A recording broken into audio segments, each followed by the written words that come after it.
बरामद कर लिया। बिहार चुनाव के लिए बीजेपी और जेडीयू के बीच सीट बंटवारे का फॉर्मूला लगभग तय हो चुका है। खबर है कि राज्य की 110 से 115 सीटों पर जेडीयू चुनाव लड़ सकती है, जबकि बीजेपी के खाते में 100 से 105 सीटें आ सकती हैं। वहीं एनडीए में शामिल रामविलास पासवान की पार्टी एलजेपी को 25 से 27 सीटें मिल सकती हैं। और अगर जितन राम मांझी एनडीए में शामिल होते हैं तो उनकी पार्टी हिंदुस्तानी आवाम मोर्चा को जेडीयू अपने कोटे से सीटें देंगी। उत्तर प्रदेश के कानपुर के चौबेपुर थाने में शुद्धिकरण के लिए हवन किया गया। बताया गया कि बिकरू कांड के बाद पूरे इलाके में शांति बनाए रखने के लिए पूजा की गई और चौबेपुर थाने में पुलिस वालों ने हवन किया। बताया गया कि यह हवन थाने के शुद्धिकरण के लिए हुआ, क्योंकि हिस्ट्री शीटर विकास दुबे की गिरफ्तारी के लिए गए 8 पुलिस वालों की जान चली गई थी। बिकरू कांड के 60 दिन बाद हुए हवन की वजह से लोगों को थोड़ी परेशानी भी हुई, क्योंकि उन्हें अपनी शिकायत दर्ज कराने के लिए इंतजार करना पड़ा। वहीं इस बारे में जब पुलिस के आला अधिकारियों से बात की गई तो उन्होंने इसे सामान्य पूजा बता दिया। पंडित जी हैं, उनकी रूटीन की पूजा वहां मंदिर पर होती रहती है। आज संभवतः मंगलवार का दिन था, इसलिए उन्होंने पूजा किया था। बिकरू कांड के वो सभी आरोपी गिरफ्तार हो चुके हैं जिनके खिलाफ नामजद रिपोर्ट दर्ज कराई गई थी। कोरोना संकट के कारण लोगों को लोन पर दिया गया मॉरेटोरियम 2 साल तक बढ़ाया जा सकता है। केंद्र सरकार ने ये जानकारी सुप्रीम कोर्ट को एक हलफनामे के जरिए दी और ये बताया कि 31 अगस्त को खत्म हुआ 6 महीने का मॉरेटोरियम 2 साल तक के लिए बढ़ाया जा सकता है। मॉरेटोरियम के समय हर तरह के लोन पर लोगों को ईएमआई न भरने की छूट देता है, लेकिन केंद्र सरकार ने हलफनामे में ये भी साफ कर दिया कि हर वर्ग को राहत नहीं दी जा सकती है। इसलिए सरकार मौजूदा आर्थिक हालात को देखते हुए ये तय करेगी कि किस सेक्टर को राहत देनी है। कोर्ट में कहा गया था कि मॉरेटोरियम के समय ईएमआई न भरने वाले लोगों से बैंक चक्रवृद्धि ब्याज ले रहे हैं, जिसकी वजह से मॉरेटोरियम राहत देने की जगह लोगों की मुश्किल बढ़ाने वाला है। लेकिन केंद्र सरकार ने अपने हलफनामे में यह साफ नहीं किया कि ईएमआई पर लगने वाला ब्याज माफ होगा या नहीं होगा। केंद्र के जवाब दाखिल करने के बाद कोर्ट में इस मुद्दे पर फिर से सुनवाई होगी। जापान में आसमान में उड़ने वाली एक कार की टेस्ट फ्लाइट कामयाब रही, लेकिन हवा में उड़ना ही इस कार की इकलौती खासियत नहीं है। बात यह है कि ये प्रदूषण भी नहीं फैलाती, क्योंकि ये बिजली से चलती है। और इसका सबूत दुनिया के सामने पेश करने के लिए जापान के आइची में स्टार्टअप के कर्मचारी टेस्ट फ्लाइट की तैयारी में जुटे नजर आए। इसके बाद एक पायलट उड़ने वाली इस कार में बैठा और कार जिस जगह खड़ी थी वहीं से आसमान में उड़ने लगी, किसी हेलीकॉप्टर की तरह। यानी इसके लिए लंबे चौड़े रनवे की जरूरत नहीं। कार के हवा में पहुंचते ही इसे बनाने वाले इंजीनियरों की खुशी का ठिकाना नहीं रहा। उनकी मेहनत रंग लाई तो वो तालियां बजाते और कूदते नजर आए। ये कार हवा में बिना किसी दिक्कत के उड़ती दिखी और कुछ देर हवा में मंडराने के बाद इसने आराम से लैंडिंग भी कर ली। दावा है कि ये कार 100 किलोमीटर प्रति घंटा की रफ्तार भी पकड़ सकती है। ये है भी कॉम्पैक्ट, ज्यादा जगह नहीं घेरती। यूपी के बागपत में एक चलती कार में अचानक आग लग गई। आग लगने की वजह शॉर्ट सर्किट बताई गई, जिसके बाद कुछ ही देर में ये कार आग के गोले में तब्दील हो गई और उससे भीषण लपटें और धुआं उठता दिखाई दिया। जानकारी मिलते ही फायर ब्रिगेड की एक गाड़ी वहां पहुंच गई, लेकिन तब तक कार जलकर बर्बाद हो चुकी थी। हादसे की वजह से सड़क पर कुछ देर के लिए अफरा तफरी भी बनी रही। हालांकि बाद में वहां पहुंची पुलिस ने हालात काबू में कर लिए। बताया गया कि हादसे के वक्त कार में 2 लोग मौजूद थे, जो आग लगते ही कार से निकल गए। चेक गणराज्य की संसद सेनेट के स्पीकर मिलोस के ताइवान पहुंचते ही चीन भड़क गया, लेकिन ताइवान पहुंचे मिलोस ने चीन को खुली चेतावनी दे डाली। यहां तक कि दुनिया के बाकी मुल्कों को भी चीन से सावधान किया और 2 टूक कहा कि केवल 2 ही विकल्प हैं, पहला युद्ध और दूसरा बेइज्जती। मिलोस ताइवान की राजधानी ताइपे में है और उनकी इस यात्रा से चीन पहले से भड़का हुआ है। ताइवान को चीन का हिस्सा बताने वाला चीन मिलोस की यात्रा को चीन के लोगों का अपमान कह चुका है। चीन ने मिलोस की यात्रा के लिए चेक गणराज्य को भारी कीमत चुकाने की धमकी भी दी है, लेकिन मिलोस पर इसका भी कोई असर नहीं हुआ। मिलोस ने दुनिया के बाकी देशों से भी इतिहास से सबक लेने की अपील कर डाली। मिलोस ने साफ कहा कि ताइवान की कुर्बानी देकर चीन को खुश करने की कोशिश भारी पड़ सकती है। ताइवान के मुद्दे पर इससे पहले अमेरिका भी चीन को खरी खोटी सुना चुका है।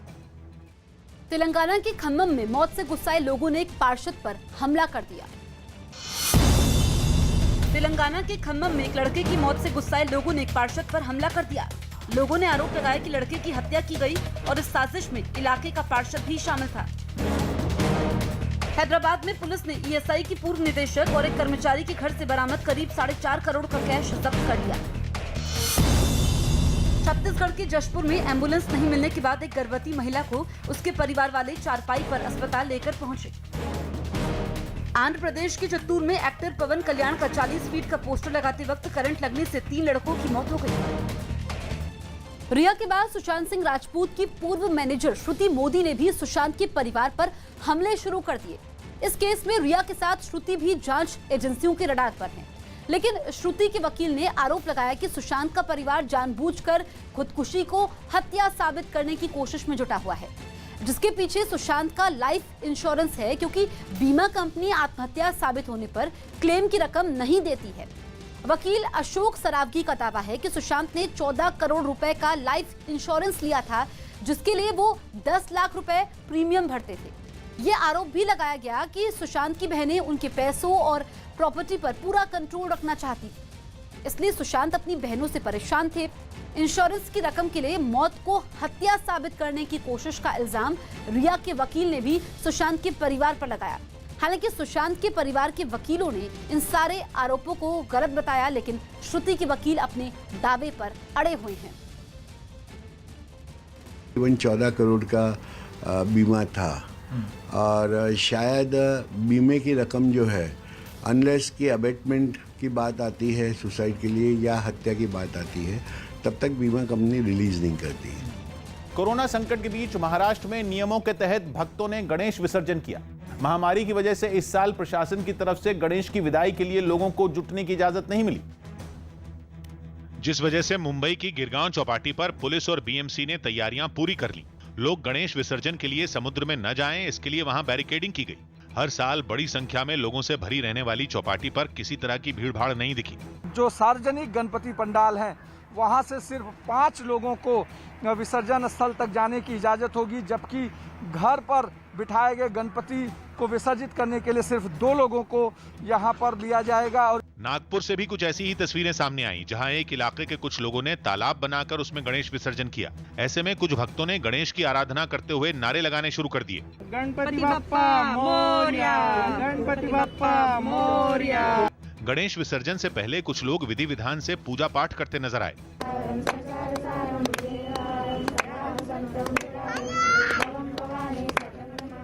गणेश विसर्जन के दौरान ये लोग मुंह को मास्क से ढके दिखाई दिए और सभी ने एक दूसरे से दूरी बनाए रखते हुए ही गणेश को विदा किया। इलाहाबाद हाई कोर्ट से डॉक्टर कफील खान को राहत मिल गई। इलाहाबाद हाई कोर्ट ने डॉक्टर कफील खान को तुरंत रिहा करने का आदेश दिया। इतना ही नहीं, अदालत ने एनएसए यानी राष्ट्रीय सुरक्षा कानून के तहत उन्हें हिरासत में लेने और हिरासत की समय सीमा बढ़ाने को भी गैर कानूनी करार दिया। इससे पहले पुलिस ने उन्हें फरवरी में नागरिकता कानून के खिलाफ भाषण देने के आरोप में गिरफ्तार किया था। दिल्ली में टैक्सी ड्राइवरों ने केंद्र और राज्य सरकार के खिलाफ प्रदर्शन किया और चालान का नियम बदलने की मांग की।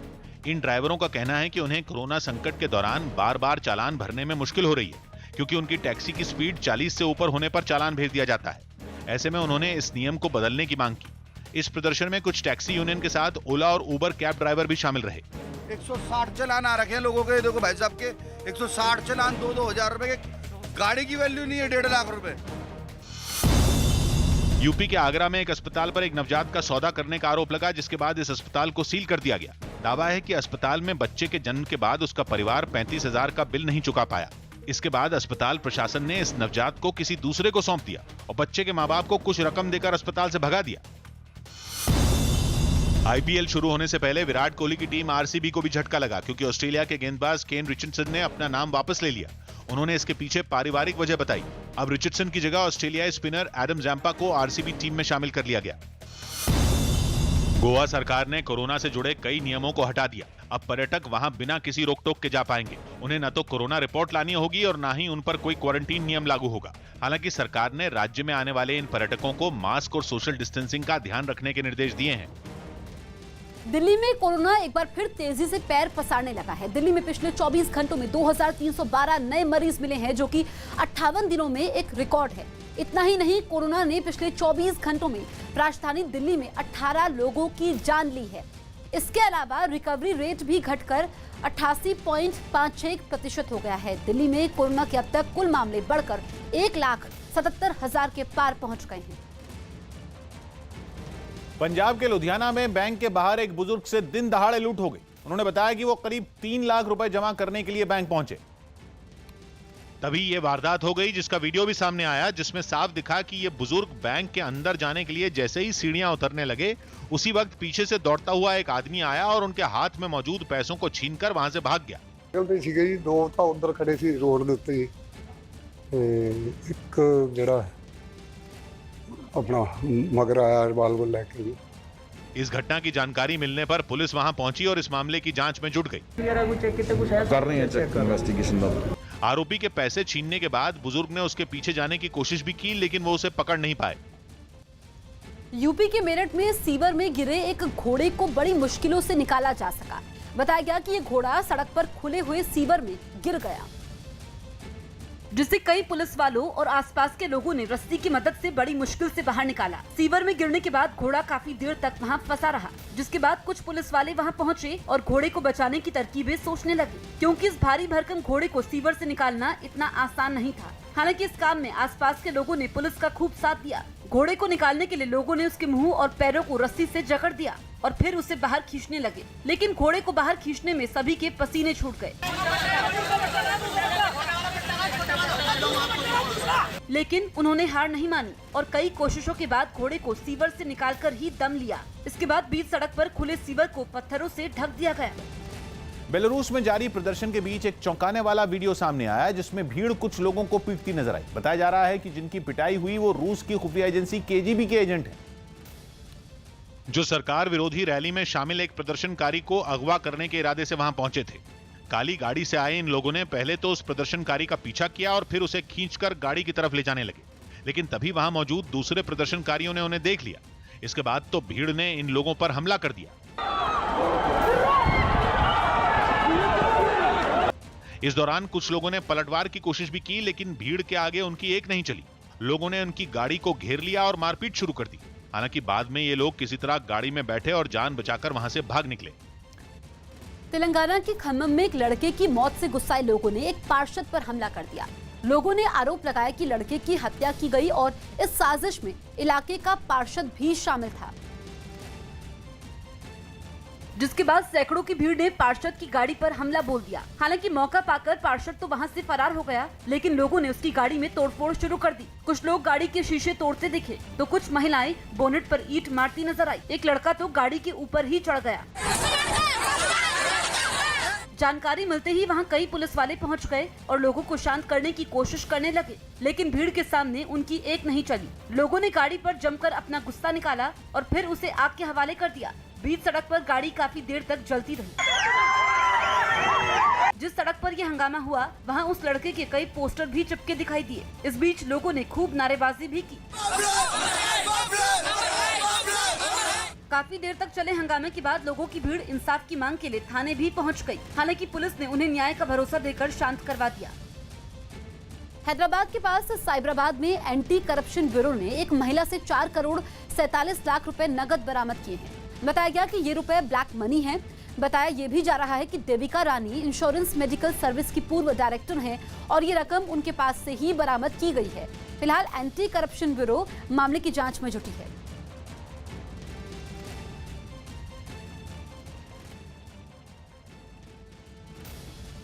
अमेरिका के पोर्टलैंड में पुलिस और प्रदर्शनकारियों के बीच एक बार फिर हिंसक झड़प हो गई। अफ्रीकी मूल के अमेरिकी नागरिक जॉर्ज फ्लॉयड की मौत के बाद वहां ये प्रदर्शन शुरू हुए थे, जो उस घटना के करीब 100 दिन बाद भी जारी हैं। सैकड़ों प्रदर्शनकारी एक बार फिर पोर्टलैंड की सड़कों पर उतर आए और हंगामा शुरू कर दिया। प्रदर्शनकारियों ने जगह जगह आगजनी भी की। हालात बिगड़ते देख पुलिस भी वहां पहुंची और लोगों को खदेड़ना शुरू किया।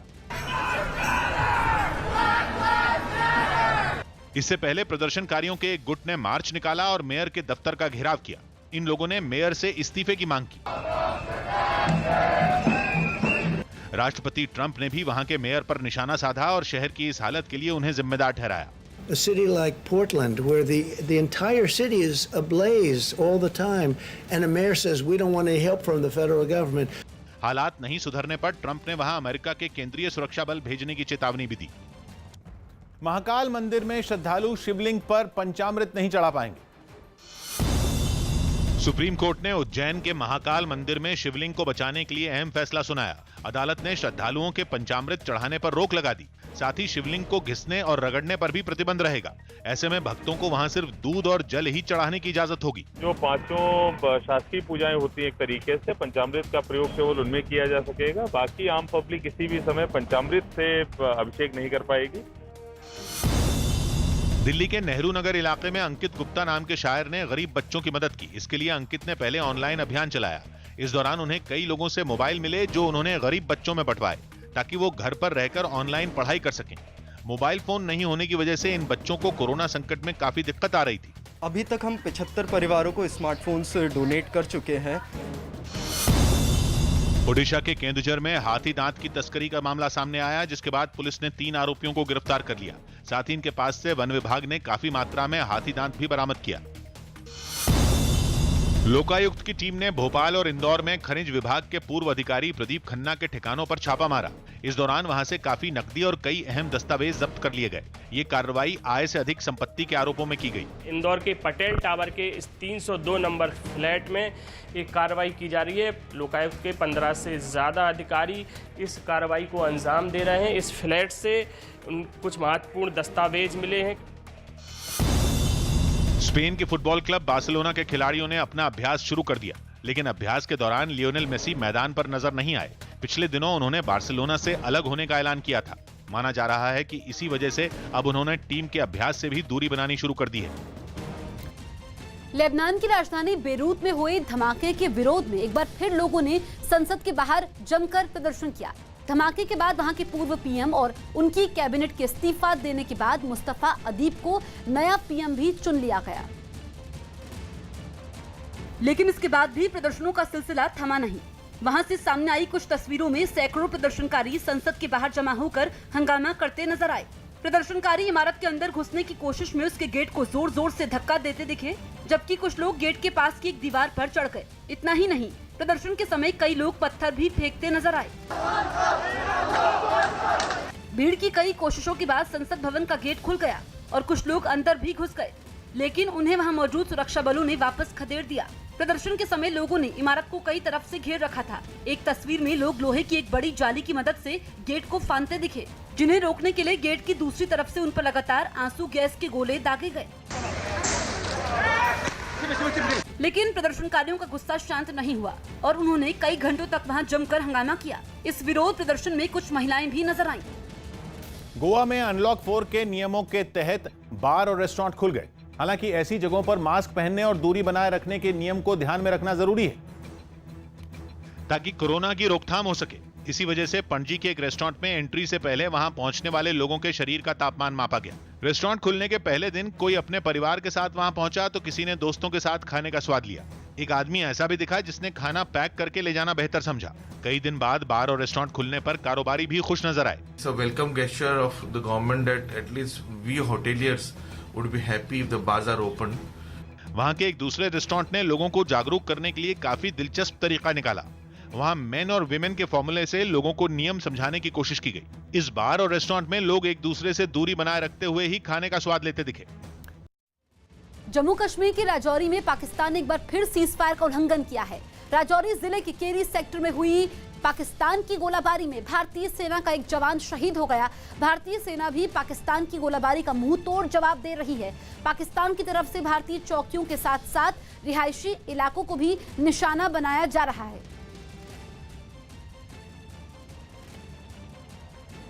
अफ्रीकी देश मोरक्को में प्रशासन के मुहर्रम के जुलूस पर पाबंदी लगाने पर हिंसा भड़क गई। बताया गया कि कोरोना के बढ़ते मामलों पर काबू पाने के लिए वहां यह फैसला लिया गया। लेकिन इससे नाराज लोगों ने मोरक्को के सबसे बड़े शहर कासाब्लांका की सड़कों पर बवाल मचा दिया। उन्होंने जगह जगह आगजनी की और तो और सड़कों पर पटाखे छोड़ दिए। वो तो जब सुरक्षा बल की गाड़ी उनके पीछे दौड़ी तब प्रदर्शनकारी वहां से भागे। इस बीच गोलियों की आवाज भी सुनाई दी। इसके बाद आग पर काबू पाने के लिए फायर ब्रिगेड बुलाई गई, लेकिन लोगों ने इतने पेट्रोल का इस्तेमाल किया था कि दमकल कर्मियों को आग बुझाने में काफी वक्त लग गया। ओडिशा के गंजाम में तालाब में डूब रहे एक बंदर की दमकल कर्मियों की टीम ने जान बचा ली। तालाब में गिरने के बाद ये बंदर कई कोशिशों के बाद भी तालाब से निकल नहीं सका, जिसके बाद कुछ दमकल कर्मियों ने इस बंदर को पानी से बाहर निकाला। काफी देर तक पानी में रहने की वजह से उसकी हालत भी काफी खराब नजर आई। हालांकि दमकल कर्मियों ने उसकी जान बचा ली। मध्य प्रदेश के बालाघाट में बाढ़ की भेंट चढ़े 6 करोड़ रुपए से ज्यादा के अनाज ने लोगों के होश उड़ा दिए। बताया जा रहा है कि सरकार ने यह अनाज गरीबों में बांटने के लिए किसानों से खरीदा था, लेकिन न तो अनाज बटा और न ही किसी ने बालाघाट के सरकारी गोदाम की सुध ली। आरोप है कि भारी बारिश के बावजूद प्रशासन आंखें मूंद कर बैठा रहा। इसका नतीजा ये हुआ कि 6 करोड़ रुपए से ज्यादा का अनाज पानी में भीगने से सड़ गया, और जब गेहूं और चने की हजारों बोरियां सड़ गईं और उनमें घुन लग गया, तब जाकर अधिकारियों को यह बात समझ में आई कि यह अनाज अब किसी के काम का नहीं रह गया। मध्य प्रदेश सरकार में मंत्री विश्वास सारंग ने खुद इस पर नाराजगी जताई। यदि ऐसा कोई मामला है तो उसकी जांच की जाएगी और जो दोषी हैं उन पर कार्रवाई होगी। हालांकि जब से इस मामले की खबर सीएम तक पहुंची है, कहा जा रहा है तभी से प्रशासन सड़ चुके अनाज को धूप में सुखाकर नुकसान को कम करने की कोशिश में जुट गया है। आतंकी मसूद अजहर को भगोड़ा घोषित कर दिया गया। जम्मू की एनआईए अदालत ने पुलवामा हमले में शामिल आतंकी मसूद अजहर को भगोड़ा घोषित कर दिया। कुछ दिन पहले ही एनआईए ने पुलवामा हमले में चार्जशीट दाखिल की थी, जिसमें जैश ए मोहम्मद के सरगना मसूद अजहर समेत 19 आतंकियों के नाम शामिल थे। यूपी के प्रयागराज में पुलिस ने गाड़ियां चोरी करने वाले एक गिरोह का पर्दाफाश किया। पुलिस ने इस गिरोह में शामिल 23 आरोपियों को पकड़ा और उनके पास से चोरी की 23 मोटरसाइकिलें भी जब्त की गईं। दिलजीत दोसांझ और यामी गौतम साथ में फिल्म करेंगे, जिसकी शूटिंग अक्टूबर में शुरू हो जाएगी। इस फिल्म का निर्देशन शाद अली कर रहे हैं। हालांकि अभी इस फिल्म का नाम नहीं बताया गया। तेलंगाना कैडर की आईपीएस अधिकारी चारू सिन्हा को श्रीनगर सेक्टर में सीआरपीएफ का आईजी नियुक्त किया गया। वो पहली महिला आईपीएस अधिकारी हैं जिन्हें वहां ये जिम्मेदारी दी गई। इससे पहले चारू सिन्हा जम्मू में तैनात थी। साथ ही वो कई बड़ी जिम्मेदारियां भी निभा चुकी हैं, जिसमें बिहार में नक्सलियों के खिलाफ ऑपरेशन भी शामिल है। गुजरात सरकार गुंडागर्दी करने वालों के खिलाफ सख्त कानून लाएगी। इसके तहत खुलेआम हिंसा, धमकी और मारपीट करने वालों को 10 साल तक की सजा होगी। इसके अलावा दोषियों की संपत्ति भी जब्त की जाएगी। यही नहीं, ऐसे मामलों की जल्द सुनवाई के लिए अलग से अदालतें भी बनेंगी। बिहार के भोजपुर में सड़क हादसे में एक आदमी की मौत हो गई। इस घटना से नाराज गांव वालों ने सड़क जाम कर प्रदर्शन किया। साथ ही इन लोगों ने पुलिस पर भी पथराव किया और गाड़ियों में तोड़फोड़ कर दी, जिसमें कई जवान घायल हो गए। हिमाचल प्रदेश के कुल्लू में एक 3 मंजिला मकान आग से बर्बाद हो गया। यह आग कैसे लगी इसका पता फिलहाल नहीं चल पाया है, लेकिन वो कुछ ही देर में तेज लपटों से घिर गया। लकड़ी का मकान होने की वजह से आग हर तरफ तेजी से फैलती चली गई और वहां से लपटें और धुआं उठने लगा। इस बीच मकान के बाहर लोगों की भीड़ भी जमा नजर आई। इस हादसे में मकान पूरी तरह जलकर राख हो गया।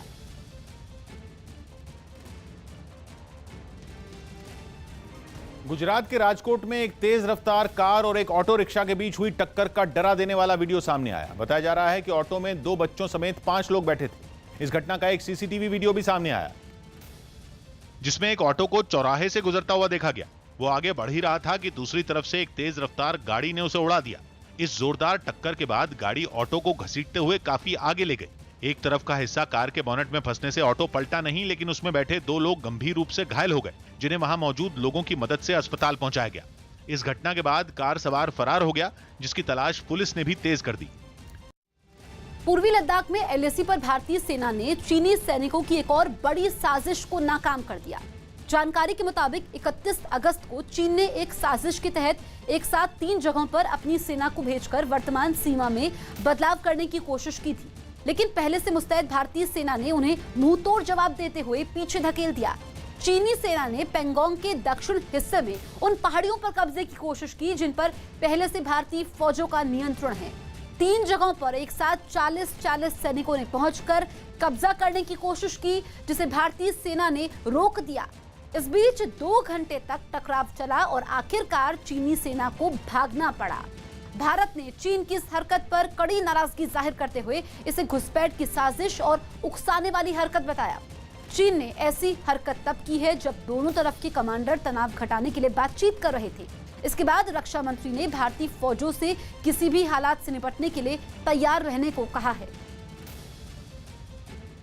गुजरात के कई जिलों में भारी बारिश के तांडव ने लोगों को बेबस कर दिया। राज्य के 10 से ज्यादा जिलों में लगातार हुई बारिश की वजह से बाढ़ का संकट गंभीर हो गया, जिससे जानवर भी नहीं बचे हैं। भावनगर जिले का वेलावदार ब्लैकबक नेशनल पार्क, जो काले हिरणों के लिए दुनिया भर में मशहूर है, उसके आधे से ज्यादा हिस्से को बाढ़ ने अपनी चपेट में ले लिया। वहां से सामने आई तस्वीरों में हिरणों को सैलाब के बीच फंसे हुए देखा गया। भारी बारिश ने सिर्फ सौराष्ट्र के जिलों की ही मुश्किलें नहीं बढ़ाई, मध्य गुजरात में भी नर्मदा नदी का जलस्तर रिकॉर्ड स्तर के पास पहुंचने से हालात बिगड़ गए।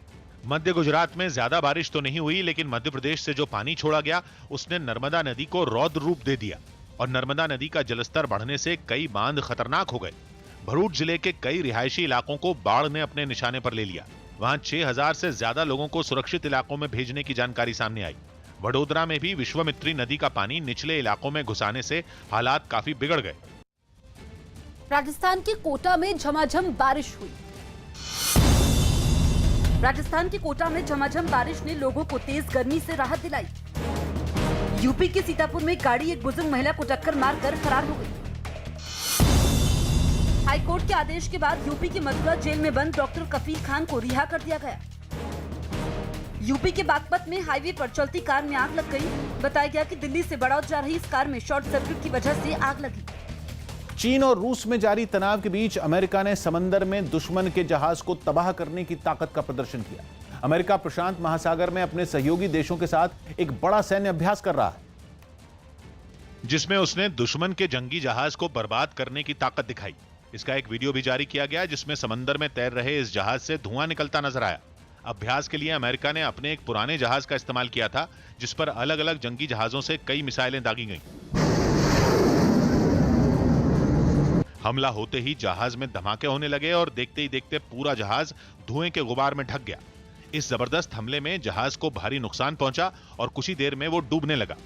इस अभ्यास में 10 देशों के करीब 22 जंगी जहाज शामिल थे जिन्होंने समंदर में अपनी ताकत दिखाई। कोरोना महामारी के बीच मंगलवार से रूस में स्कूल एक बार फिर से खुल गए हैं। रूस में 1 सितंबर स्कूल के सेशन का पहला दिन होता है और बच्चों के साथ साथ उनके माता पिता भी स्कूल खुलने से बेहद खुश नजर आए। रूस में स्कूल खोले जाने के साथ साथ कोरोना से बचाव के नियमों का सख्ती से पालन करने को कहा गया है। स्कूल में सभी टीचर्स और दूसरे स्टाफ के लिए मास्क लगाना जरूरी होगा। इसके अलावा बच्चों को भी पढ़ाई के लिए अलग अलग शिफ्ट में बांटा गया है। रूस में स्कूल ऐसे समय में खोले गए हैं जब मंगलवार को ही कोरोना के 4729 नए मरीज सामने आए हैं। उत्तर प्रदेश के बागपत में ऑनलाइन क्लास में बदतमीजी करने वाले छात्रों की पिटाई का वीडियो वायरल हो गया। इन छात्रों को टीचर ने स्कूल बुलाया और फिर ऑनलाइन क्लास में बदतमीजी करने पर दोनों की खूब पिटाई की, जिसका वीडियो वायरल हो गया। बताया गया कि ऑनलाइन क्लास के दौरान दोनों छात्रों ने टीचर को गाली दी और उनसे बुरी तरह बात की, जिसके बाद टीचर ने उन्हें स्कूल बुलाया और डंडे से उनकी पिटाई की। दोनों छात्रों को पीटने से पहले टीचर ने उन्हें खूब डांटा। इस दौरान पिटाई से बचने के लिए उन्होंने माफी भी मांगी, लेकिन उनकी टीचर का गुस्सा कम नहीं हुआ और उन्होंने उन्हें सजा दी। दिल्ली में सेरो सर्वे का तीसरा चरण शुरू हो गया। दिल्ली सरकार ने तीसरे चरण का सेरो सर्वे का काम शुरू कर दिया। इस चरण में राजधानी के 272 वार्डों से करीब 17,000 लोगों के खून के सैंपल लिए जाएंगे। इस दौरान ये पता लगाया जाएगा कि इन लोगों में कोरोना से लड़ने वाली एंटीबॉडी बनी है या नहीं। 17,000 का सैंपल साइज है। लगभग एक हफ्ते में सैंपलिंग कंप्लीट हो जाएगी और उसके बाद हफ्ता 10 दिन लगेगा उसको प्रोसेस करने में। पंजाब सरकार ने अनलॉक 4 में भी शहरों में वीकेंड और रात का कर्फ्यू जारी रखा, जिस पर लुधियाना समेत कई जगहों पर कारोबारियों ने प्रदर्शन कर अपना विरोध जताया। इन लोगों ने शनिवार और रविवार को भी दुकानें खोलने की मांग की। उनकी दलील है कि इन 2 दिनों में ज्यादा कारोबार होता है, ऐसे में किसी और दिन ये लॉकडाउन रखे जा सकते हैं। सैटरडे और संडे को दुकानें खोलने की इजाजत दी जाए, क्योंकि हमारा व्यापार जो है सैटरडे और संडे को ही होता है। दुबई से आईपीएल छोड़कर स्वदेश लौटे सुरेश रैना ने पंजाब सरकार को ट्वीट किया, जिसमें उन्होंने पठानकोट में अपने 2 रिश्तेदारों की हत्या का मुद्दा उठाया। पिछले महीने हुए इस हमले के बाद उनकी बुआ अब भी गंभीर हालत में अस्पताल में भर्ती हैं। इस मामले में रैना ने पंजाब सरकार से आरोपियों पर सख्त कार्रवाई की मांग की, जिसके बाद सीएम अमरिंदर ने पीड़ित परिवार को सुरक्षा देने और आरोपियों को पकड़ने के आदेश दिए। वहां एसएसपी को इसके लिए हिदायत जारी कर दी गई है कि वो इसके ऊपर तुरंत कार्रवाई करें, मुजरिम तुरंत गिरफ्तार होने चाहिए। जीडीपी में गिरावट पर मचे घमासान के बीच इटली की जीडीपी का जिक्र होने लगा। मध्य प्रदेश के गृह मंत्री नरोत्तम मिश्रा ने कोरोना की वजह से इटली के बिगड़े आर्थिक हालात की बात की और राहुल गांधी को घेरने की कोशिश की। जीडीपी भारत की गिर रही है, अरे थोड़ा इटली पे नजर मान लेते अपने नाना के यहाँ। जिसके बाद कांग्रेस ने तुरंत नरोत्तम मिश्रा पर पलटवार किया। थोड़ा शर्म करो, बोलने से पहले जो रावण जैसा आपका अहंकार है इसको मिनिमाइज करो। ट्रेनों में सफर के समय यात्रियों को मिलने वाले खाने और बिस्तर पर रेलवे बड़ा फैसला करने जा रहा है। सूत्रों के मुताबिक रेलवे यात्रियों को रेडी टू ईट यानी पहले से तैयार खाना मुहैया करवाने पर विचार कर रहा है।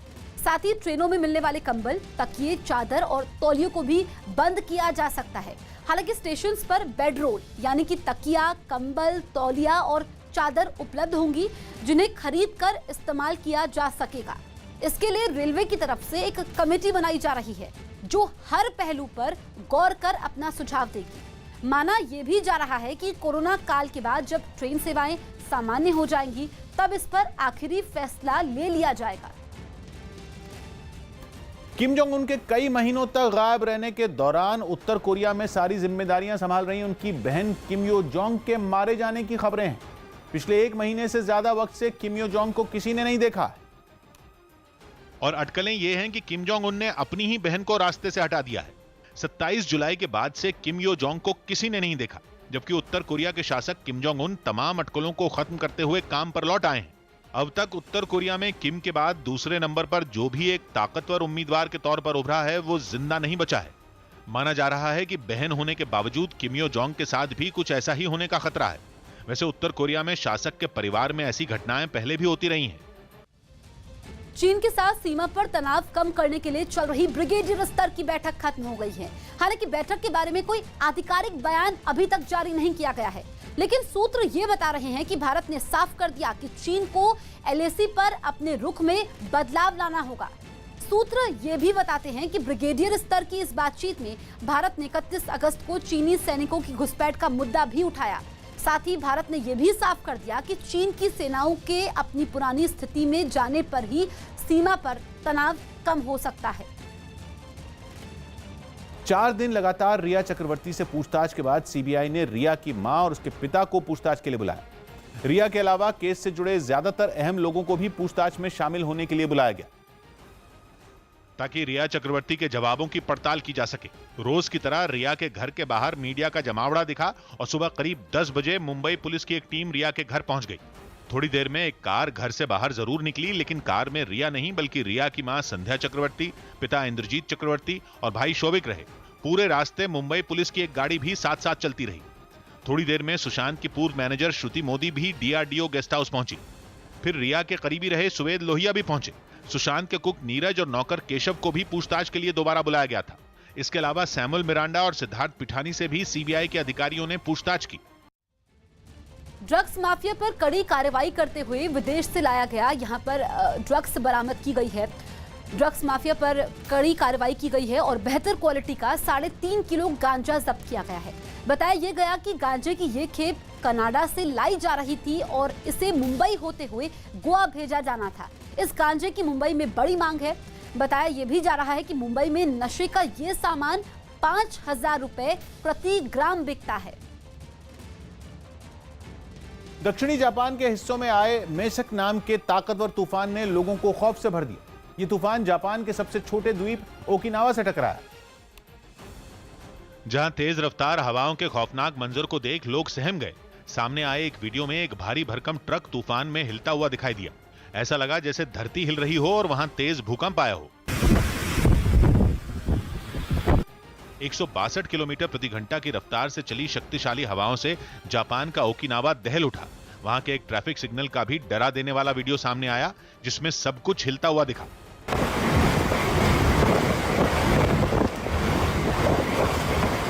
मेसक नाम के ताकतवर तूफान से लोग थर्रा गए। ओकिनावा के बाद यह तूफान जापान के तीसरे सबसे बड़े द्वीप चुशु भी पहुंचा और पड़ोसी देश दक्षिण कोरिया में भी इस तूफान से खतरे को देखते हुए चेतावनी जारी कर दी गई। अनलॉक 4 में रेलवे यात्रियों की सहूलियत के लिए 100 से ज्यादा नई ट्रेनें जल्द शुरू कर सकता है।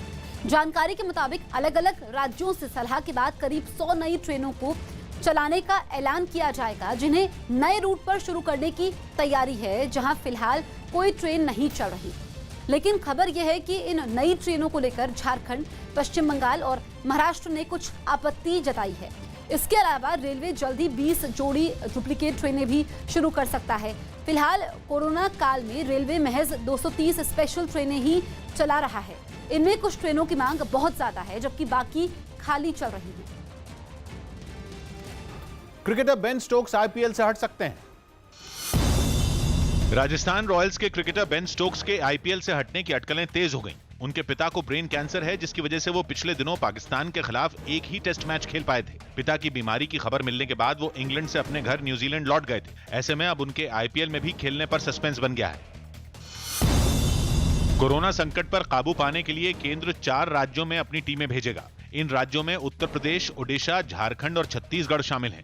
ये टीमें वहां जाकर कोरोना के हालात का जायजा लेंगी और राज्य सरकार को ऐसे तरीके बताएंगी जिससे कोरोना पर काबू पाया जा सके। साथ ही जरूरत महसूस होने पर केंद्र से हर तरह की मदद पहुंचाने की कोशिश करेंगी।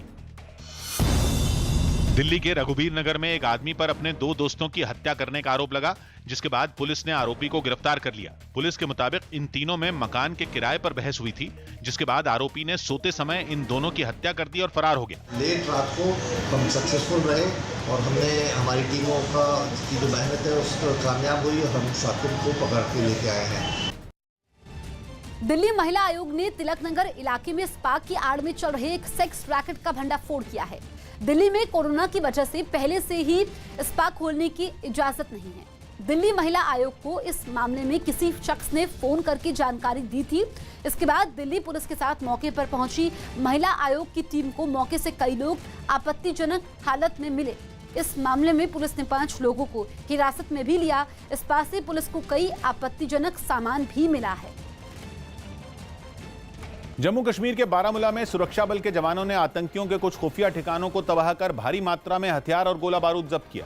जवानों की तरफ से यह अभियान बारामूला में एलओसी के पास एक दिन पहले चलाया गया था, जिसमें आतंकियों के खुफिया ठिकानों से कई AK-47 राइफल, हैंड ग्रेनेड और हजारों गोलियां बरामद हुई। जवानों ने सभी हथियारों को एक बड़ी मेज पर रखा और हथियारों के आगे पहचान के लिए उनकी नेम प्लेट रखी गई। बताया गया कि आतंकियों ने अलग अलग ठिकानों पर 7 AK-47 राइफल, 7 पिस्तौल, 30 से ज्यादा हैंड ग्रेनेड और 1300 से ज्यादा गोलियां छिपाकर रखी थीं, जिन्हें सुरक्षा बल के जवानों ने जब्त कर लिया। Intense search that lasted about 7 hours.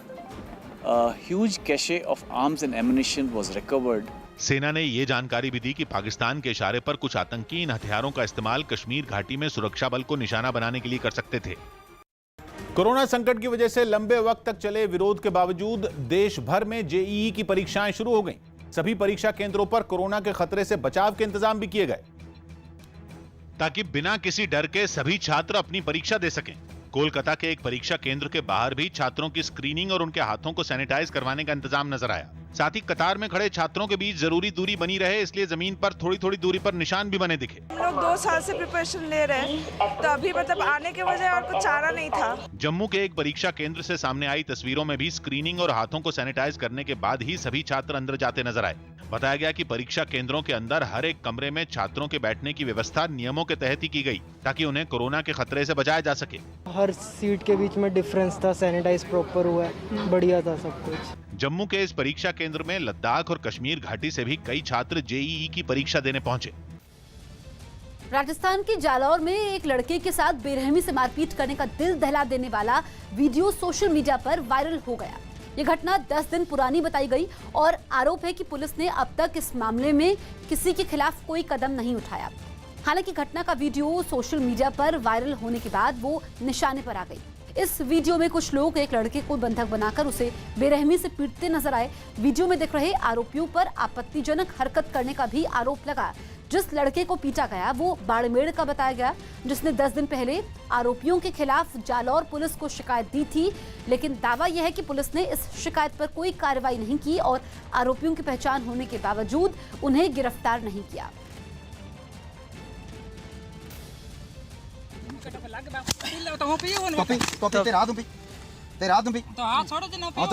बाढ़ से बेहाल पाकिस्तान के कराची में एक हफ्ते से बिजली न आने पर लोगों का गुस्सा भड़क गया। बाढ़ से बिगड़े हालात की वजह से कराची के लोग पहले ही इमरान खान की सरकार से नाराज हैं और एक हफ्ते से उनके घरों में बिजली न आने पर लोगों का सब्र भी जवाब दे गया। कुछ लोगों ने कराची की सड़कों पर गाड़ियों के टायर, पत्थर और डंडे रखकर उन्हें जैम कर दिया और इमरान सरकार का ध्यान अपनी ओर खींचने की कोशिश की। कराची के हालात ये हैं कि पिछले कई दिनों से वहां के कई इलाके पानी में डूबे हुए हैं और लोग बिना बिजली के अंधेरे में रहने को मजबूर हैं। वहां से सामने आई एक तस्वीर में तो एक आदमी अपने मकान के अंदर भरा पानी बाहर फेंकता नजर आया, जबकि बाढ़ आए वहां एक हफ्ता होने को है। इस वक्त जो ये जो साइज है, आपको ऐसा लगेगा कि केंजर झील के अंदर लोगों ने बिल्डिंग बना दी है। बताया गया कि कुछ दिन पहले जब कराची में भारी बारिश की वजह से बाढ़ के हालात बने थे तो सरकार ने पूरे शहर की बिजली काटने के आदेश दे दिए थे। हालांकि अब वहां बारिश थम चुकी है और कुछ इलाकों से पानी भी निकल चुका है, लेकिन अभी तक बिजली की सप्लाई बहाल नहीं की गई। सुप्रीम कोर्ट ने उज्जैन के महाकाल मंदिर में ज्योतिर्लिंग पर शुद्ध दूध को छोड़कर दूसरी किसी भी सामग्री के चढ़ाने पर रोक लगाई है। सुप्रीम कोर्ट ने यह आदेश ज्योतिर्लिंग की सुरक्षा के लिए दिए हैं। सुप्रीम कोर्ट ने पिछले साल एक एक्सपर्ट कमेटी बनाई थी जिसने अब अपनी रिपोर्ट में कहा है कि उज्जैन का शिवलिंग धीरे धीरे घिस रहा है। इसके पीछे कारण बताया गया कि श्रद्धालु शिवलिंग पर दूध के साथ साथ कई और सामग्री भी चढ़ाते हैं जिससे शिवलिंग को नुकसान हो रहा है। यानी अब शिवलिंग पर घी, शहद और दही जैसी चीजें नहीं चढ़ेंगी, ना ही श्रद्धालु शिवलिंग को रगड़ पाएंगे।